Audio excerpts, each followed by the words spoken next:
Olá pessoas, bom dia, boa tarde, boa noite. Eu não sei que hora você está assistindo esse vídeo, mas nós temos de falar agora de uma aula super importante para você que vai fazer essa prova, prova do IFRN, prova de concurso e também Enem. Se você que vai fazer essas provas, esteja atento. Isso cai muito na parte de interpretação do texto. O que é isso? Sequências textuais, gente. Existem 5 tipos, na verdade existem 6 tipos de sequências textuais, mas os recorrentes mesmo aqui importam para nós nesse momento são esses 5 tipos aqui: narrativa, descritiva, argumentativa, explicativa e expositiva. E nesse momento eu vou estar passando para vocês dicas super importantes para você conseguir identificar como é que esse texto se configura predominantemente. Se ele se configura predominantemente narrativo, descritivo, argumentativo, expositivo, instrucional. E aí esses textos têm algumas marcas específicas que quando você presta muita atenção nessa aula aqui agora, anota tudo, pergunta direitinho, faz exercícios, você nunca mais fica com dúvida sobre qual é o texto, o tipo de texto predominante, tá certo? Então fica a dica aí, preste atenção agora. Veja bem, gente. Então, como eu vou saber se um texto é predominantemente narrativo, predominantemente descritivo, argumentativo ou injuntivo? Veja bem, primeira coisa que você deve entender é que todo texto tem um propósito principal. Então, o propósito principal do texto vai denunciar que tipo de texto ele se configura. Então, veja bem, como é que eu vou entender, por exemplo, o texto narrativo? Gente, narrativa é o primeiro gênero que a gente aprende na vida. Quando somos crianças, nossos pais, nossos professores adoram contar histórias para nós. Histórias ou histórias, né? Que tem uma diferençazinha. Histórias reais ou histórias fictícias. Então, veja bem, e uma das histórias que ficou mais conhecida quando nós éramos criança era, por exemplo, a história da Chapeuzinho Vermelho. E nessa história acontece a seguinte situação. Existe uma jovem muito simpática, muito amada por todos, e um certo dia sua mãe faz para ela um gorro vermelho, ou um capuz vermelho, e daí todo mundo chama ela, inclusive a mãe, de Chapeuzinho Vermelho. Até nesse momento, no início da história, não existe narrativa. A narrativa vai começar quando a mãe diz assim: minha filha, leva esses doces, essas comidas para a sua avó, que mora lá dentro do mato, sozinha, ninguém sabe por quê. Mas tudo bem, ninguém questiona as histórias antigas, tá? Então, o que acontece? A história vai começar justamente no processo em que a menina sai de casa, vai para o bosque, depois encontra o lobo, depois chega na casa da avó, depois encontra o lobo na casa da avó, o lobo já tem matado a véia, quer dizer, já tem acontecido um monte de coisas que se processaram em um momento após o outro. Então essa é a questão da narrativa, pessoal. O que significa narrar? Narrar significa estabelecer ações que se transformam em uma linha cronológica. Ou seja, é necessário que haja uma variação de tempo para que haja narrativa. Isso significa o quê? Que tem que haver uma situação que necessariamente muda para uma situação 2, que necessariamente muda para uma situação 3 e assim por diante. Certo? Podem ter 4, 5, 6, várias situações. Então, textos que são tipicamente narrativos, como esse que eu falei para vocês agora, são contos. Contos por quê? Porque os contos vão falar para nós de ações que são praticadas por personagens que vão se transformando durante um tempo. Vai mudando de uma situação para outra situação. Se não houver mudança de situação, não haverá narrativa. Só existe narrativa quando tem mudança de situação. O personagem está em uma situação determinada e aí acontece algo que ele muda para outra situação.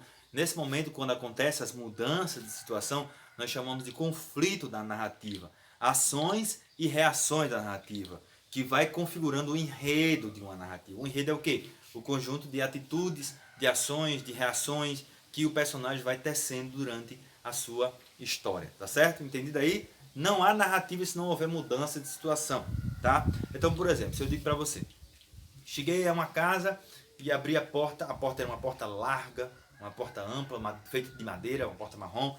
Então eu abri a porta, havia uma sala grande com um piso branco, paredes amarelas, uma mesa de vidro à frente, assim, na verdade um pouco à direita.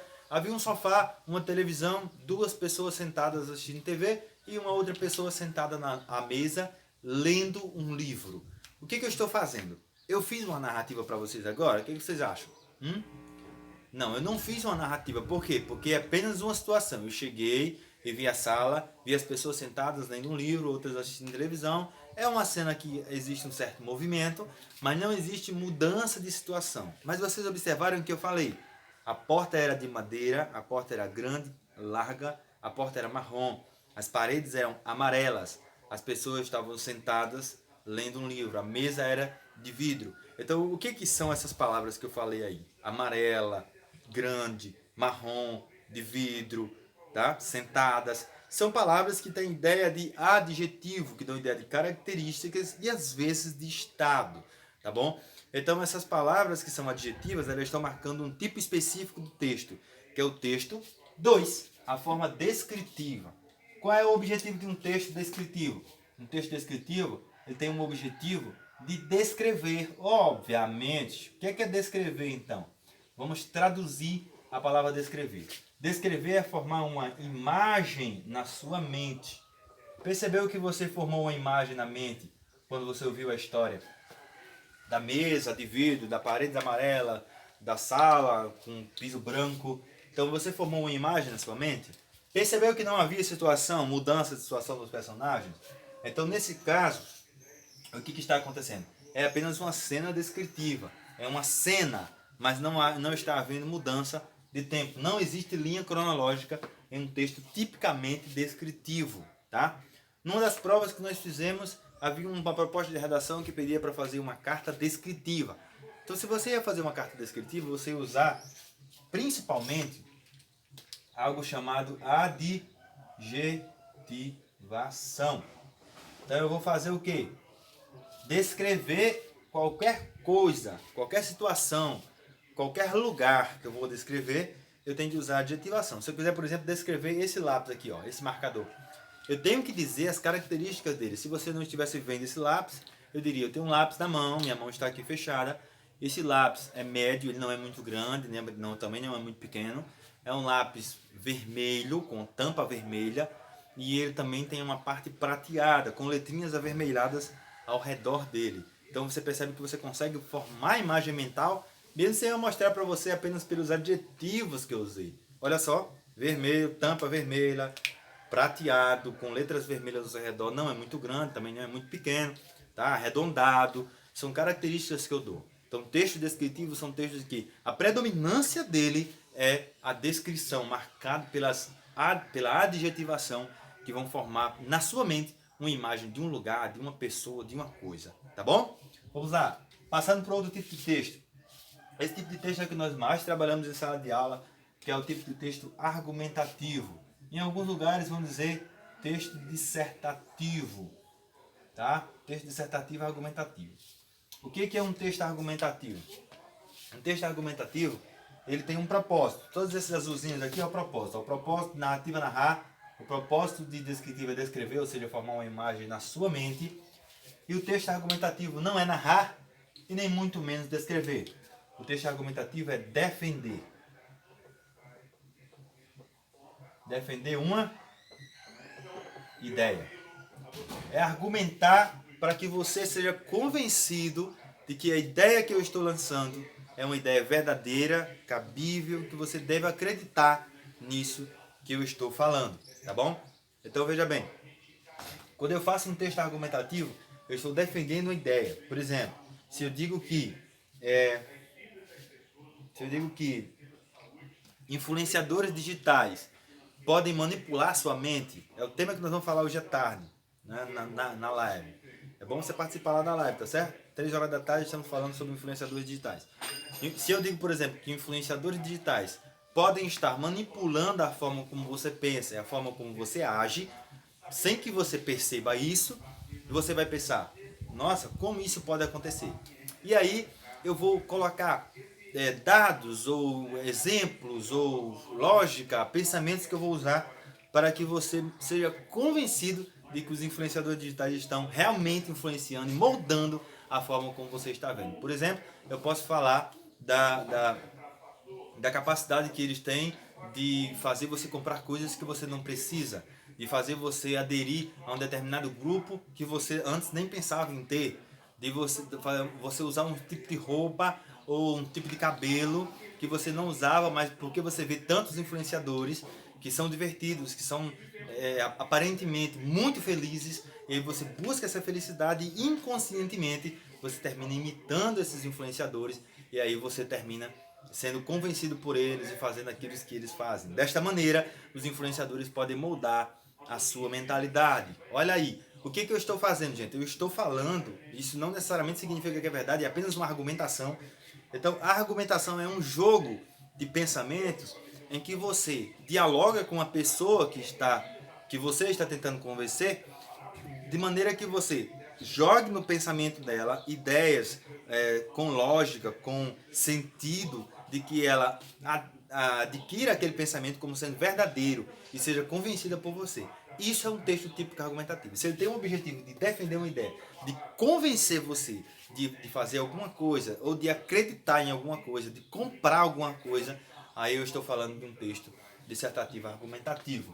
Como é que eu faço? Onde é que eu vejo os textos tipicamente argumentativos?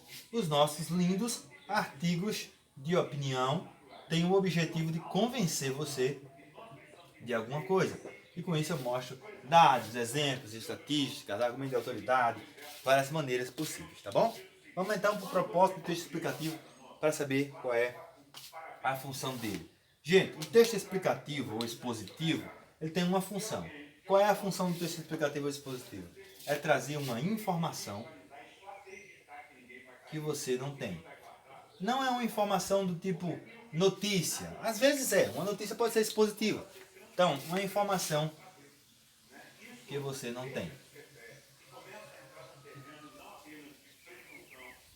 Então, como nós vamos pegar um texto que é um texto tipicamente explicativo ou expositivo? Se eu pego, por exemplo, um livro didático tem que objetivo, pessoas? O objetivo de um livro didático é trazer o quê? Informações que você não tem. O objetivo de uma aula expositiva como essa é fazer o quê? Trazer informações que você não tem. Perceba que na aula expositiva, essa que você está assistindo agora, o objetivo não é contar uma história, não é descrever, eu não estou usando adjetivos, não é argumentar necessariamente, né? Existia um trecho argumentativo que você ouviu aí sobre a questão dos influenciadores digitais, mas foi quando eu dei o exemplo do texto argumentativo. Então, o que eu estou fazendo? Estou trazendo informações para você que você provavelmente não tem, você pode não ter. Então o objetivo é informar, trazer informações, trazer conhecimentos para você. Então, livros didáticos, aulas expositivas, um artigo informativo, um artigo científico, de divulgação científica, tá bom? As próprias notícias mesmo, quando elas não têm mudança de situação, elas são predominantemente textos expositivos, que trazem para você uma informação. Não confundir com esse tipo de texto aqui. Eu coloquei perto de propósito justamente porque o texto explicativo ou expositivo ele é bem parecido com o texto instrucional. Mas o texto instrucional vai ter uma diferença que no texto expositivo não tem. O que é que o texto instrucional vai fazer para você? Eu vou colocar isso aqui. Essa aqui é a parte principal dele. Vou colocar assim. Ó. Ele ensina, parecido com um texto de informação, mas aí ele tem o quê? Ele tem o passo a passo. No texto injuntivo ou instrucional, ele ensina para você passo a passo. Ou seja, primeiro você faz isso, depois você faz isso, depois você faz aquilo. Onde é que você encontra isso? Nas receitas. Onde você encontra isso? Nos manuais de instrução. Olha, manuais de instrução já denunciam, né, gente? Manuais de instrução. Agora, só isso que acontece? Não. Existem, por exemplo, infográficos que têm a sequência injuntiva na sua construção. Por exemplo, tem infográficos sobre como combater esse coronavírus, por exemplo. Como combater a dengue. Então, esses infográficos, eles dizem lá, não deixe água parada, no caso da dengue. Não deixe água parada, cubra a caixa d'água, cuidado com os pneus velhos e tudo mais. No caso desse aí do coronavírus, lava as mãos, use máscara, não fique aglomerado. Então, às vezes, tem infográficos que vão trazer para vocês passo a passo de como fazer uma coisa. Isso aí é um texto tipicamente injuntivo. É uma coisa importante, uma marca do texto injuntivo que não tem aqui, é verbos no imperativo. Aqueles verbos que dão ideia de ordem, tá? Então vão aparecer lá, deixa eu pegar aqui de pretinho. Verbo no imperativo. Não deixe água parada. Olha aí, isso aqui é o que, gente? Uma ordem. Segundo, cubra, olha aí, imperativo afirmativo. Cubra caixas de água. O que eu estou fazendo aqui, ó? Cubra caixas de água. Garrafas. No caso, ponha, olha só, verbo no imperativo aqui, ó. Garrafas viradas para baixo. Então o que está acontecendo aqui? Essas ordens são características exclusivas do texto juntivo. Todo texto que você vai encontrar na receita, como é que passa na receita? Primeiro ponha o alho, depois ponha a cebola, e não sei o que, o molho, e o feijãozinho, e aí mexa, cozinhe por 30 minutos. Então perceba que esses verbos são sempre no imperativo, na forma da parte injuntiva ou instrucional, tá certo? Você que é meu aluno IFRN, que está aí no grupo do IFRN, vai lá na apostila. Eu vou postar para vocês qual é a página, que agora não lembro, qual é a página que estão a revisão dessa sequência, e vou mandar para vocês também uma atividade revisando essa questão aqui, tá certo? Vejam isso com amor, tá? Vejam isso com amor, com carinho, com dedicação, porque vai cair certamente na prova, vai cair no simulado semana que vem. Eu quero que vocês estejam por dentro do conteúdo, tá certo? Até a próxima aula, se Deus quiser. Tchau, pessoas!